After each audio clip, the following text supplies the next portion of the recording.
Hi, I'm Declan Quigley from Anamnaska Shamanism. And I'm Eileen McCourt, spiritual author and teacher. This is the fourth of our series on these spiritual discussions. And today our topic is what we call the process of death and rebirth. We're going to start again, as we started in the two previous sessions, with trying to clear out the material and the ideas we have in our heads that no longer serve us on our spiritual path.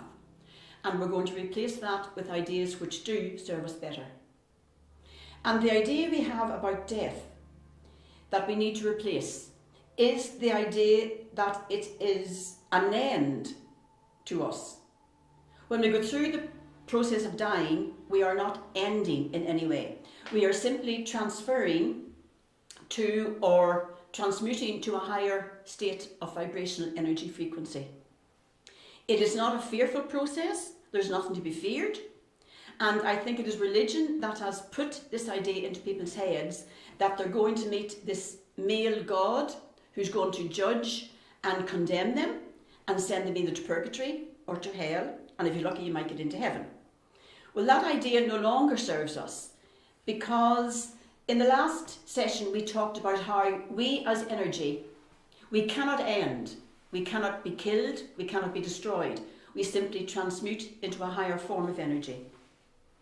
So nothing can be made out of nothing. There never was a time when we were not in existence as some form of energy, and there will never come a time when we will not be in existence as some form of energy.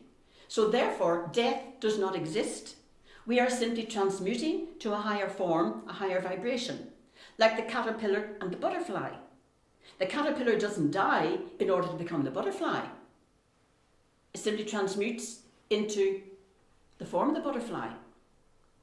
And Declan, you as a shamanic practitioner and teacher, and not many people know this, I know that you work with souls that are trapped when they pass over. They're trapped because they are afraid. They can see the light, but they're afraid to go towards it because of what religion has instilled into them, that they're going to be judged and penalised. And I know that you help these souls. Would you like to tell us about that, Declan? Yes, I mean, that's right. It's a very predominant, historically it's a predominant field in shamanism, and it's known as psychopomp work. Okay.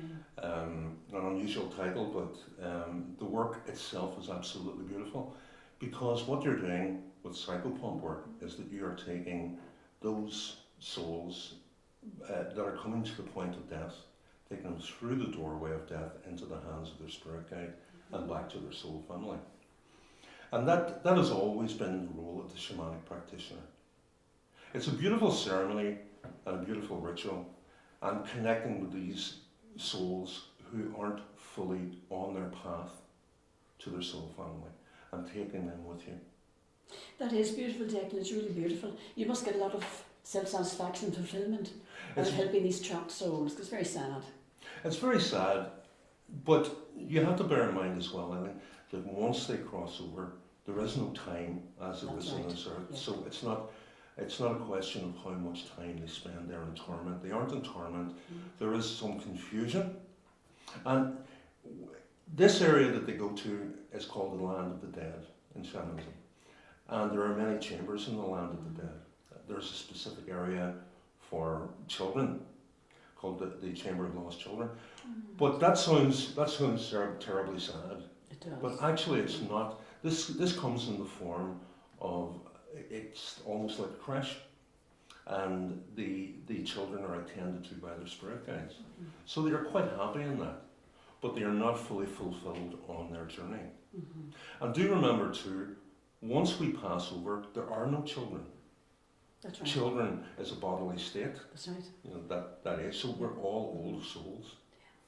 Yeah, and when we pass over, we are reunited with the knowledge of the nature of things. Yeah. But there is no judgment and there's no condemnation. Nobody judges us. Nobody stops you and says, where do you think you're going? The soul automatically gravitates to the particular level in the spirit world which it has been prepared for. And the only criteria the soul recognises is what level of spiritual awareness are you at? And what does that mean? That simply means how aware are you of the nature of God, the nature of the soul, the nature of life, the nature of death. And if you still think that God is a big man with a stick and he's going to punish you, then you're not really going anywhere.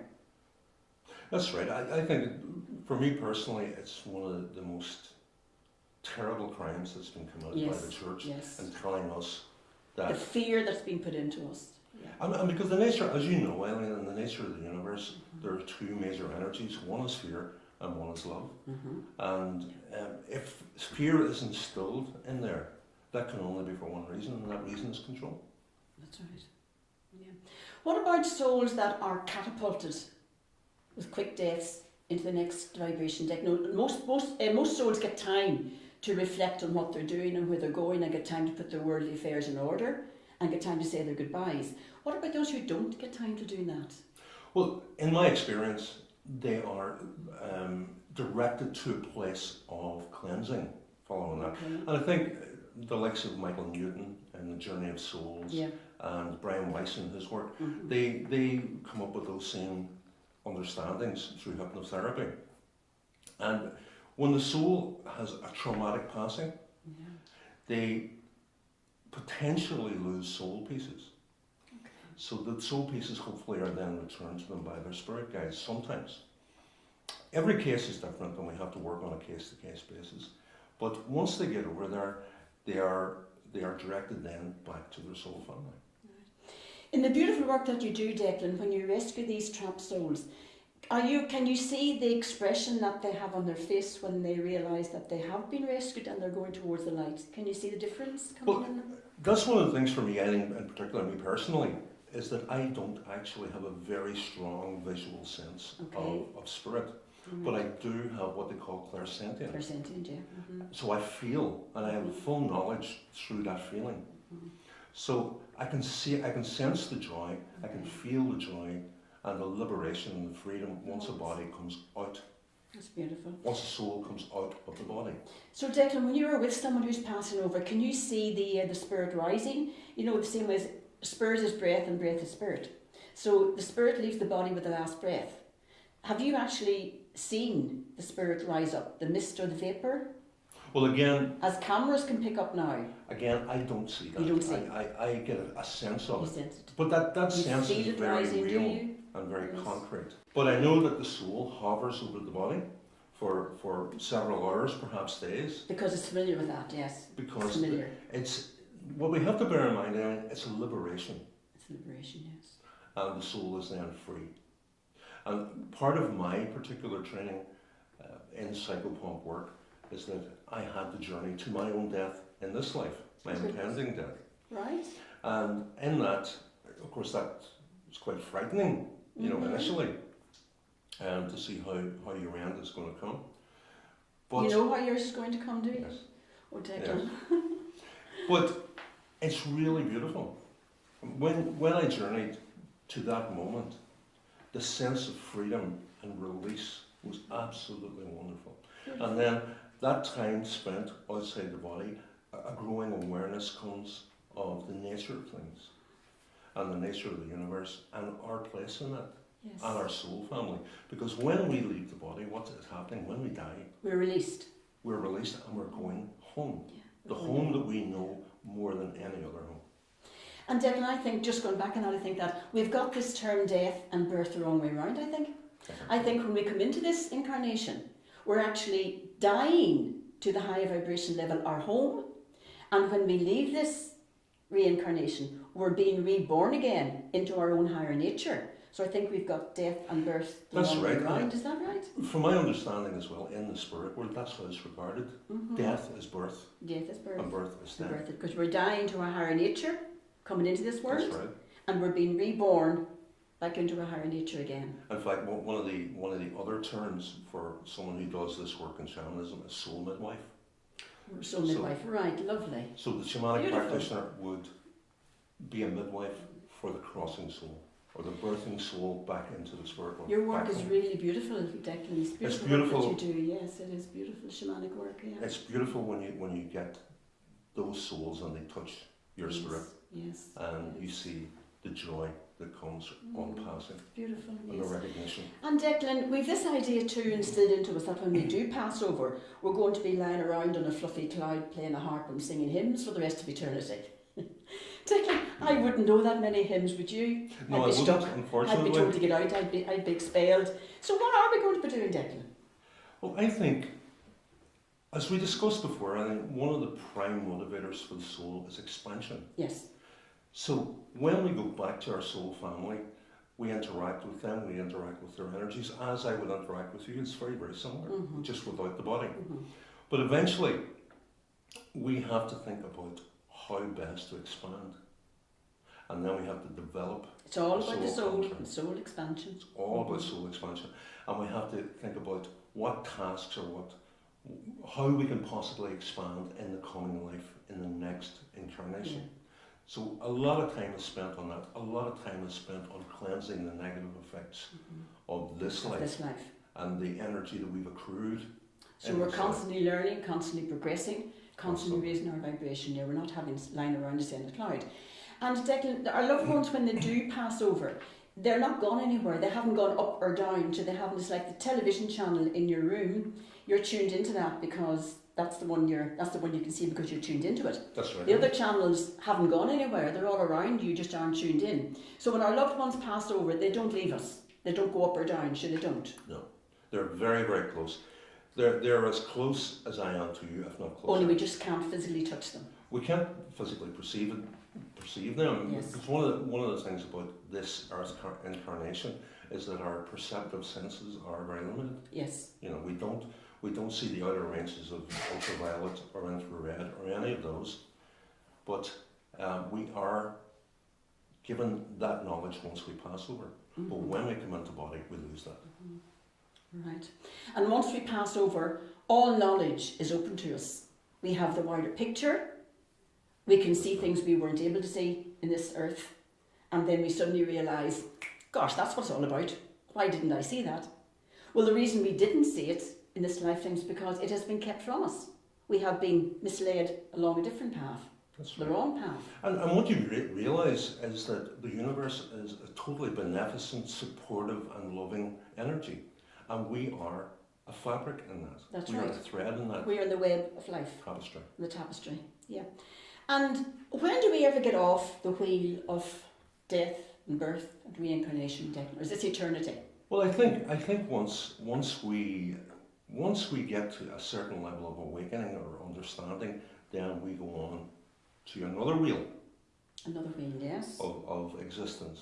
And I think in Buddhist terms as well, the Buddhists would say that some highly developed souls will come back into this life to help the others. Yeah. The bodhisattva Yes. is their term for it. But generally, it's reaching such a point of awakening and understanding that you're almost fully aware of what we become aware of coming into the spirit world. So the nature of things. So when this earth dimension has no more lessons for us to learn, when we've learned all we can learn here, we finish our wheel of reincarnation here, isn't that right? We move on to what you're saying, another wheel in the spirit worlds. Yeah. And so we go up and go up and go up. Is this going to be for all eternity, Declan? Well, it's really all dependent on how we expand, the lessons that we need to expand, and how that then is played out through our soul contract. Right. You know, So eternity isn't something that begins when we die and goes on forever. This is part of our long walkabout. we across are eternity. forever. We are have forever. been. We're intergalactic, interplanetary. When nomads. When that Big Bang happened, we were part of that energy. We were part of that universal energy that gave rise to all things in the universe. It's mind-boggling, isn't it? It's huge. It's massive. And our small human minds are not equipped to take it in. No.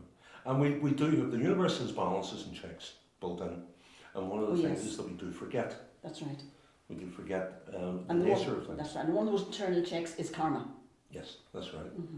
That's one. And also coming into this life, if we had full knowledge of everything, the lesson wouldn't be as strong and as fundamental as it is. That's right. We wouldn't stay as long. We'd try and learn a lesson quickly to get back to the higher vibration. Right. So the whole thing would fall apart Absolutely. So this veil pulled down over us at birth is there for a reason, isn't That's it? right.